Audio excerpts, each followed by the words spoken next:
औज़ुबिल्लाहि मिनश्शैतानिर्रजीम बिस्मिल्लाहिर्रहमानिर्रहीम। मैं परवीन असद ख़ान इस वक्त सिटी प्रेस क्लब में मौजूद हूँ और मेरे पास इस वक्त एक फ़ैमिली है, तो आए उनसे ख़ुद ही उनकी ज़ुबानी सुनते हैं कि उनके साथ क्या हुआ। अस्सलाम वालेकुम। वालेकुम सलाम। आपका नाम? अमरीन। और आप किस सिलसिले में आई हैं? मेरे शोहर ने मुझे डिवोर्स दिए, मैं उस बारे में आई हूँ। मेरे साथ नाजायज़ी किए, उस बारे में आई हूँ। मुझे इंसाफ चाहिए। आपके शौहर जहाँ पर रहते हैं वो किस जगह पर रहते हैं?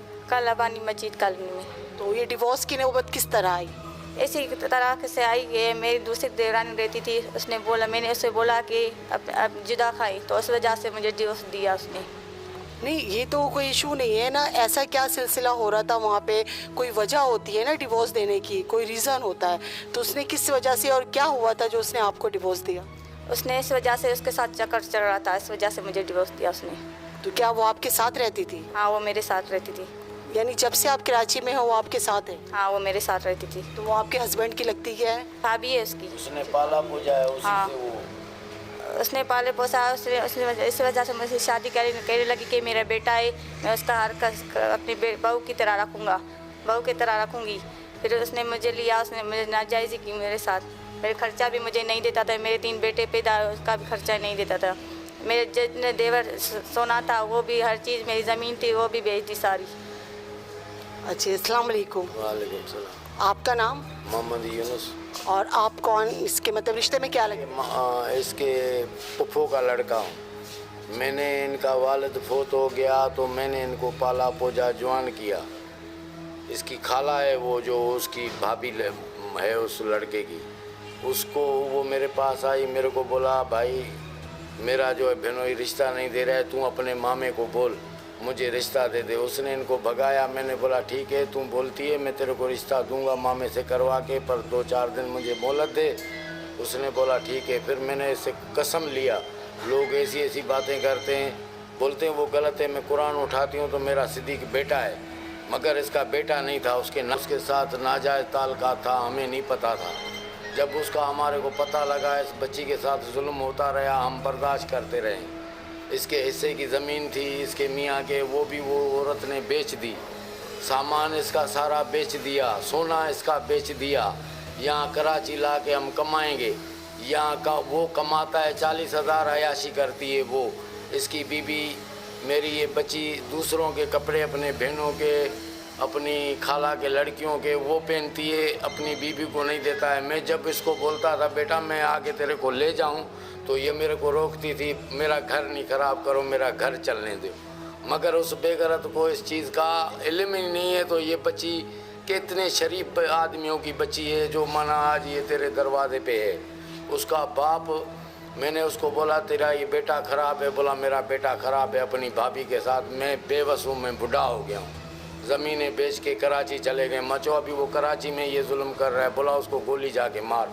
मैं कुछ नहीं कर सकता हूँ। उसके लड़की के, इसकी खाला के जो भाई हैं उसके, उनको बोलता हूँ, वो बोलते हैं भाई हमारे से ये ज़ोर है, ये आरूज पे चढ़ गई है, चोटी पे चढ़ गई है। इसने माना अभी भी नहीं, ये हरकतों से मुड़ रही है। हम कुछ नहीं बोल सकते हैं, ये हमारे को भी आंखें दिखाती है। अब मजबूरी हमने आके ये सहारा लिया है, तो हमारा कोई सुने और उनको गिरफ्तार करे। वो ऐसे गंदे हैं जो वो दूसरे माहौल के लिए भी गंद फैला सकते हैं। हमारी तो अकेली बची हुई है, शायद वो और किसी को भी बर्बाद करे। हमें इंसाफ चाहिए, बस हमें कुछ नहीं चाहिए, हमारी बच्ची का इंसाफ चाहिए। लेकिन जब इतना कुछ हुआ तो आपने क्यों नहीं सोचा इसके बारे में? क्यों उस जालिम शख्स के पास इसको रहने दिया? मुझे ये बच्ची अपन आप रोकती रहती थी तो भाई मेरा घर नहीं ख़राब करो, मेरे को छोड़ दे, मेरे हाल पे मैं जी लूँगी। मगर उसने अभी इसको तलाक दे के सीढ़ियों से नीचे फेंका है। उसकी भतीजियाँ हैं वो भी इसी के साथ लड़ी हैं। वो इसकी खाला है जो इसकी माना डेवरानी है, वो भी उसके साथ लड़ी है। मियाँ ने इसको तलाक दिए। 3 दफ़ा हमारी बहन पड़ी लेके गई है इनकी, उसको सीढ़ियों से बेइज्जती करना, गालियाँ देना, रोड पे ले आना, इस बंदों का पेशा हो गया है। उस औरत का ये पेशा है। वो अभी किसी की बात नहीं मानती है और वो लड़का उसी के चक्कर में ही रहता है। आपका नाम? कलसुम मेरा नाम है। आप ज़रा बताएंगे इनके बारे में? मेरे को पता लगा कि उसको तलाक दी है, मैं भागी गई इसके पास। मैंने बोला बेटा ऐसी बात नहीं है, मैं इनकी बड़ी बहन हूँ।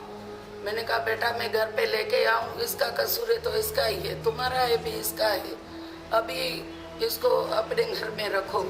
उसने बोला देखते हैं, पहले तो नहीं मान रहे थे, फिर मैं 2 घंटों के बाद जाके इसको लेके आई तो मेरे को ना रोड में ही नीचे बेइज्जत उसने किया। फिर भी मैं इसके पास पीछे, उसका मकान ऊपर था, मैं चढ़ के इसके पीछे गई। मैंने कहा इसकी बड़ी भाभी है, उसको बोलूं, भाई को बोला, किन्होंने दोनों तीनों नहीं माने तो मैंने कहा फिर बच्चे बोलने लगे, बच्चे मैं अपने रखूंगा। और मुझे कहने लगा जाओ, यहाँ जगह नहीं है मेरे पास, जाओ। मैंने सामान तेरे को पड़ा है, मना उठा के किया ले था नहीं लेके आओ। अगर मैं बोलती तो ज्यादा झगड़ा होता, झगड़ा हुआ मगर मैं चुप रही। बस हमारी कहने ये लगा बात अपने भाई को बुलाओ, है कि मेरी बोल बहन है, छोटी है, मेरे को बेटियों की तरह है, इसको इंसाफ मिले। मेरा भाई नहीं उठाने जैसा है, ये वजन नहीं उठा सकेगा, मेरी बहन को इंसाफ मिले, बस यही बात। अच्छा, अस्सलाम वालेकुम। सलाम। आपका नाम? मोहम्मद फारूक। तो बताएं आप। जी मेरी बहन से ये पहले भी घरेलू जैसे लड़ाई। पहले तो आप अपने बारे में बताएं, आपके ऊपर कितने भाई बहनों का बोझ और है? हम 3 भाई हैं, बड़ा मैं हूँ, ये हमारे फूफा का लड़का है, बाप की जगह पे अभी 2 छोटे मेरे भाई हैं और एक मेरी बहन है। मेरी वालिद और वालिदा इंतकाल कर चुके हैं। जी ये मेरी बहन है, इनको पहले लड़ाई घरेलू जो मसले मसाइल होते रहते, लड़ाई झगड़े होते, इनको मारपीट करते थे, इनके सर भी फाड़ते रहते थे, लेकिन बहन हमें बताती थी भी नहीं भी बताती, उसके बावजूद भी हम खुद को झुका के ताकि बहन का घर ख़राब ना हो, बच्चों की ज़िंदगी ख़राब रहती है। लड़की की शादी हो जाती है, कहीं हो जाए लड़का भी हो जाता है, लेकिन छोटे बच्चे उनकी ज़िंदगी ख़राब हो जाती है, दर बदर हो जाती है। तो ये मेरी खाला लगती है, जो इनकी देवरानी है ना, खाला लगती है, इनके साथ लड़ाई झगड़े करते थे। अभी ये मेरा बिनोई है, इनको तलाक दिए, 3 बार तलाक देने के बावजूद गिरे आप मेरे लिए हराम हो। इनकी जो भतीजे हैं, इसके हस्बैंड की जो भतीजे हैं, उन्होंने इसको मारा, इसके कपड़े भी फाड़े थे। ये मेरी बहन नहीं बता रही, इसको पता है, इसके यहाँ पे निशान भी देख सकते, कैमरा में अगर दिखाना चाहे तो।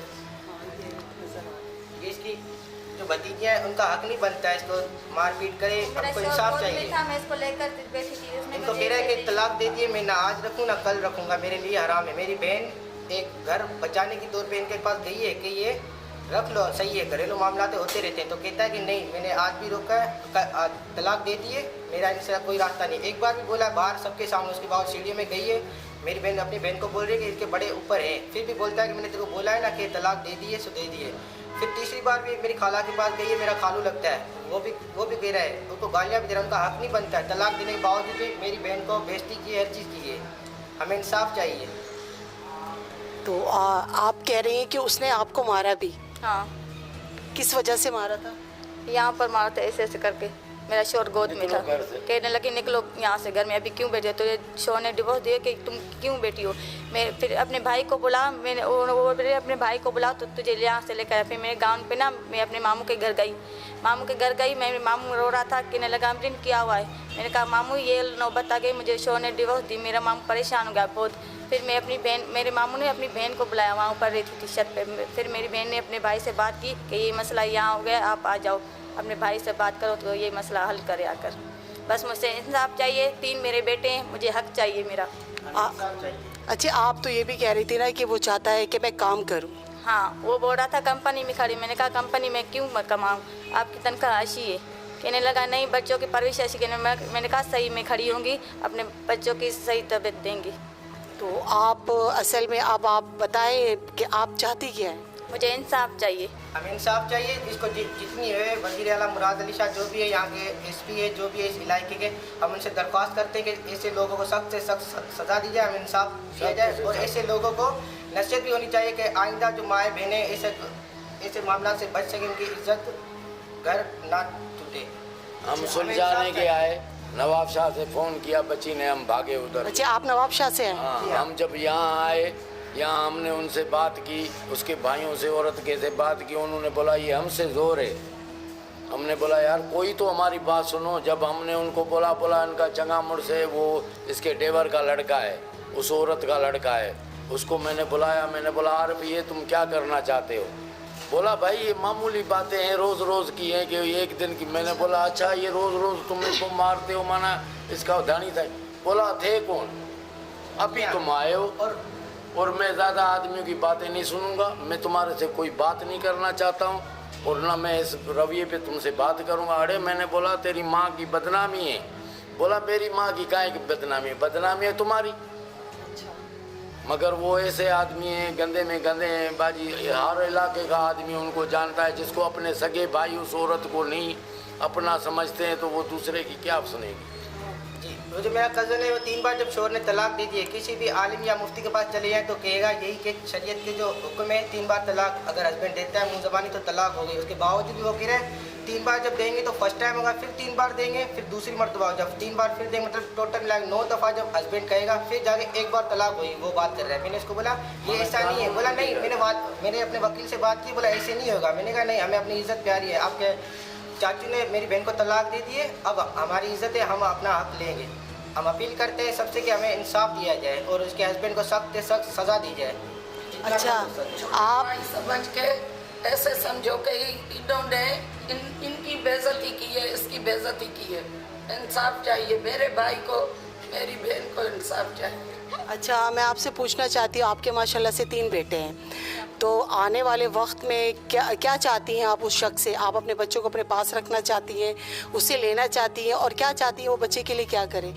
मुझे अपने बच्चों को रखना चाहती हूँ। मुझे तनख्वाह से पैसे चाहिए खर्चे के लिए।